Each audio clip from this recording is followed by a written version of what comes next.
All right, former President Donald Trump pleading not guilty to 34 felony counts.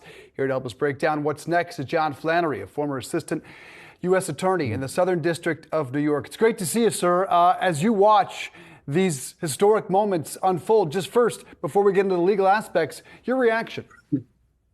Oh, my reaction is we finally pivoted to, reform our republic. The trouble about Trump has been that no one has brought him to account for what he's done. So I think this is a day of celebration in the sense of the law is being respected he so long has disrespected, even by the arrest, even though the presumption of innocence runs at this point. Someone has finally, a good old boy from the Bronx, I'm originally from the Bronx, has brought a case against him. And I think it's a strong case. I hear what some people say, but the statute is pretty straightforward. And I don't know if the picture you had earlier on the screen was today, but he looks pretty downtrodden there. You know, he has two speeds. One is I'm king, get out of my way. And the other is I'm a victim. And I got the feeling that he's going to play the victim until he can get to his people at 8 o'clock tonight, and then maybe say the things that may or may not upset the court, depending on how bombastic and implicitly or expressly threatening he is. Yeah, John, the pictures that we are showing are from today. You mentioned the fact that you do think they have a strong case. Is it going to be hard at all to prove? What does that roadmap look like? Well, I don't think so. Let me bear with me as a lawyer for a moment who relies on the language of statutes taught in legal method in first year at Columbia Law, that we always read the statute. And it's very simple. It says a person is guilty of falsifying business records in the second degree when, with intent to defraud, he makes or causes a false entry in the business records of an enterprise. That's the false statements of what the money was for that Trump channeled to Cohen for what money Cohen had advanced in the Stormy Daniels matter. Okay, so that's part one. What makes it a felony? What makes it a felony is if, in addition, his intent to defraud includes an intent to commit another crime or to aid or conceal the commission thereof. So that's pretty straightforward English. Now, when people do bribes, not everybody does what Jefferson did. I don't even remember. I'm talking about Congressman Jefferson from Louisiana. He hid his money, $90,000, in a freezer. So they're talking about cold cash. But he also had people pay him with false names, that he was of counsel. This was for, consulting, things like that. So it goes back to time immemorial that the way people conceal bribes and monies they don't want is they label them as something legitimate, but they have no corresponding reality to what they're labeled for. And in this case, the sequence, the timeline of Cohen doing what he did and finally getting, when Trump was president, those payments in that large handwriting that Trump prefers. So that's the case. Now, I've said it in a pretty short period of time, and they're going to prove it in several ways. And it helps that they have Cohen. But I've heard now reported that there's also a conspiracy charge. There's a conspiracy charge so they can take the statements of Cohen, say it's not hearsay because it's in pursuit of a conspiracy, this effort to defraud.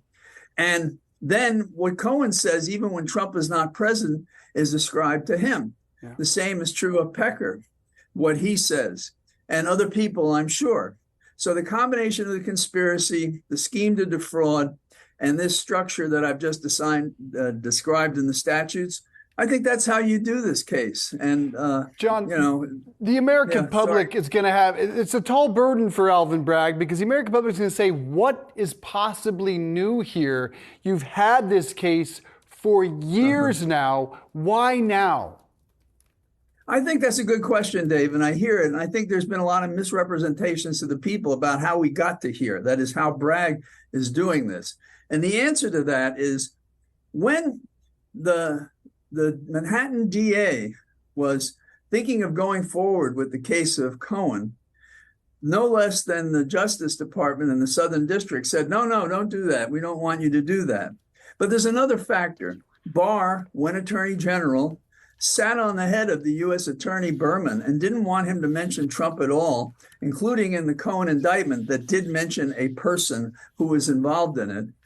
And when Berman appeared to be prepared to push forward, he was thrown out the door and fired. And Berman has written about it in his book. So this was the charge that was not permitted by the Trump Barr Justice, the so-called Justice Department. Yeah.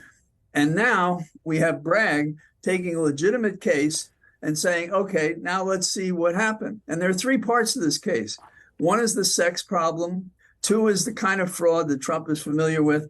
And the third is to mess up an election, to conceal the fact that when he had that gotcha scene, well, that this is part of that puzzle. So it makes sense. But on that, as per the election, John, in terms of its importance, this against what potentially may have happened in Georgia, what may have happened in inciting an insurrection on January 6th on our nation's capital, their level of importance to you in comparison. And again, this might play out a year from now at a trial against the backdrop of GOP primaries. I hear you, and it's a fair public policy question. But consider the fact, how long do we wait for these other people to wake up and prosecute? Garland is, he just sits up there inert.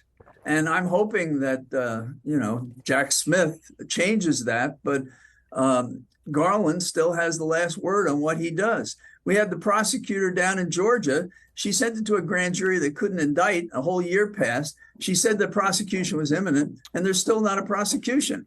So this is the problem that we have. Yeah. We have to take the cases as we find them.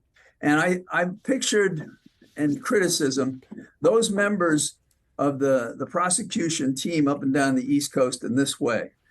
I say that it's sort of like a whole bunch of us youngsters standing by the side of a pool and no one jumps in. Well, Bragg has jumped in, and I think that's important because I think that can make a difference for the others to find the courage to do what they should have done months and years ago. John Flannery, great to get your perspective. And we, of course, will continue covering this story over the next couple of hours and days and months to come. Great to hear from you. Thanks so much.